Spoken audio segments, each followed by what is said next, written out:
پہلے ہم بات کریں گے پاک فضائیہ نے حالیہ کارروائی میں علیم خان خوشحالی اور اختر محمد جانی خیل جیسے ہائی پروفائل کمانڈرز کے ٹھکانے تباہ کیے ہیں.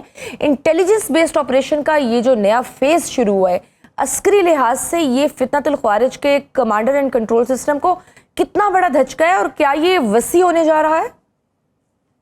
دیکھیں، اس انٹیلیجنس بیسڈ آپریشن کا پاکستان کو دو صورتوں کے اندر حق حاصل ہے. پہلا ہے پریمپٹیو اسٹرائک ڈاکٹرن، جو کہ دنیا کے اندر انٹروڈیوس کرائی گئی اور اس کے بعد دنیا کے مختلف ممالک کے اندر اس کا استعمال کیا گیا.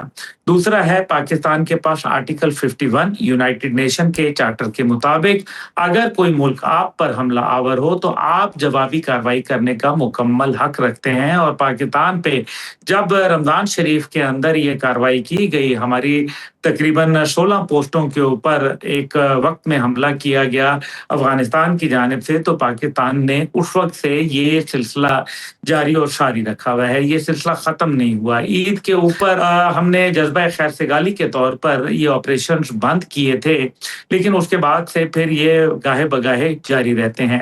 انٹیلیجنس بیسڈ آپریشن اس لیے ضروری ہے کیونکہ افغانستان حکومت کو ہم ثبوت شواہد فراہم کرتے کرتے اب تھک چکے ہیں اور ہم ان کو ابھی بھی یہ فراہم کرتے ہیں، لیکن تقریباً 1200 کے قریب ان کو ڈیمارش پیش کیے گئے، 1200 کے قریب ISI کے میمو لکھے گئے ان کی حکومت کو، اور اسی طریقے سے بارڈر فلیگ میٹنگز کنڈکٹ کی گئیں، اور ساتھ ہی ساتھ جو ہے وہ ہم نے دفتر خارجہ کے ذریعے بے تحاشا پیغام رسانیاں کی گئیں.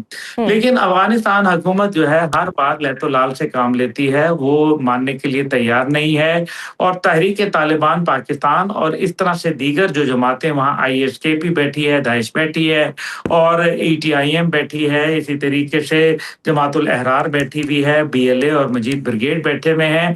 یہ تمام دہشت گرد تنظیمیں جن کو بھارت مکمل طور پر فنڈ فراہم کر رہا ہے اور اسلحہ جو ہے وہ افغان حکومت فراہم کر رہی ہے، وہ اسلحہ جو امریکہ یہاں $7.1 بلین کا افغانستان سے انخلا کے وقت چھوڑ گیا تھا، جو کہ افغان طالبان کی کسٹڈی میں ہے. اب اس سب کے باوجود پاکستان نے جب شواہد ثبوت دیتے ہیں اور افغان حکومت ان کے خلاف آپریشن کرنے میں قاصر ہوتی ہے، تو پاکستان نے ان کو یہ بھی کہا کہ آئیے مل کر جوائنٹ آپریشن کر لیتے ہیں.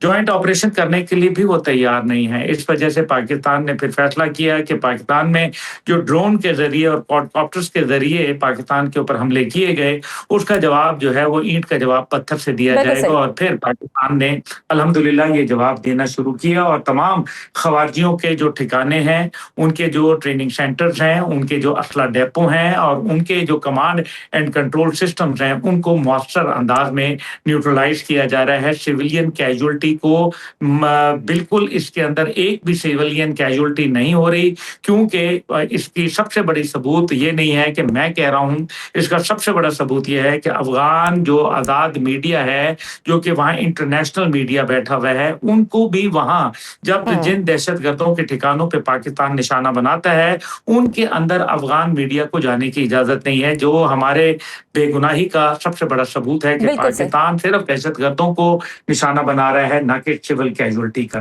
بالکل صحیح. سر، امریکہ ایران کی بھی ہم بات کرتے جاتے ہیں. ڈونلڈ ٹرمپ کا دعویٰ ہے کہ ایران نے ابنائے ہرمز میں امریکی اپاچی ہیلی کاپٹر مار گرایا، جبکہ ایران اسے ایک غیر ارادی حادثہ یا ڈرون ٹکراؤ کہہ رہا ہے. ابنائے ہرمز دنیا کی سب سے حساس آئل ٹریڈ لین ہے. آپ کے خیال میں کیا یہ ایران کی طرف سے امریکہ کی ریڈ لائنز کو ٹیسٹ کرنے کے لیے ایک جان بوجھ کر کیا گیا اقدام تھا، یا واقعی ایک حادثہ ہی اسے کنسیڈر کیا جائے؟ دیکھیں، میرا خیال ہے کہ یہ اس کو تو مارا تو گیا ہے، اس میں کوئی شک و شبہ نہیں ہے. AH-64 اپاچی دنیا کا سب سے ڈیڈلیسٹ ہیلی کاپٹر تصور کیا جاتا ہے، اور یہ اٹیک ہیلی کاپٹر ہے اور یہ گن شپ ہیلی کاپٹر ہے. یعنی کہ جو میڈیم سائز کی گولیاں، میڈیم سائز کے جو راکٹس ہیں، وہ اس کے اوپر اثر نہیں کرتے. اس کے اندر بہت سارے دفاعی میکانزم جو ہیں وہ لگے ہوئے ہیں. لیکن